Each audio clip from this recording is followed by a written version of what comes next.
Veliki pozdrav, dragi gledalci.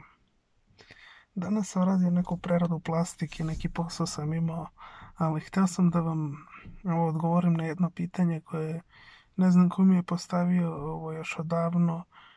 Zašto su videi pretežno komunikacijski, u smislu da odgovaramo na neke teme i na neka pitanja.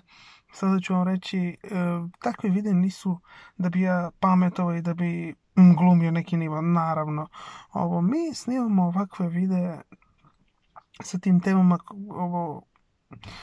komunikacija, znači osnov komunikacije, i razgovaramo na različitim temama. Mislim da to nije problem i ne bi trebalo da predstavlja problem, jer ja ne pričam o astrologiji, o horoskopu. Vi znate kakav pristup ja imam sa vama, vrlo korektan, i ne bih želeo da neko kritikuje to. Znači, u svakom nadalje klipu ćemo odgovarati na sve zadate teme i potrudit ću se da budem što korektniji kao što to umem. Znači, volim da pomešam kreativnost i korektnost.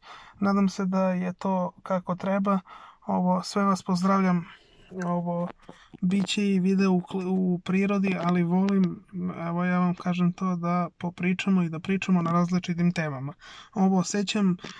Volim da, kako se kaže, da umešamo tu i kreativnost i odgovornost, znači da ne budemo ni blesimetri, samo kreativnost, pa samo da bude kreativno. Mislim, nemoj sad i ja crtam da ne uvredimo umetnike, ali treba nekada iz neke, ne sad stužne perspektive, ali malo biti i ozbiljan i odgovoran i osjetiti dobro, normalno i tužno da se osjeti čovjek, jer odgovornost je strašna stvar.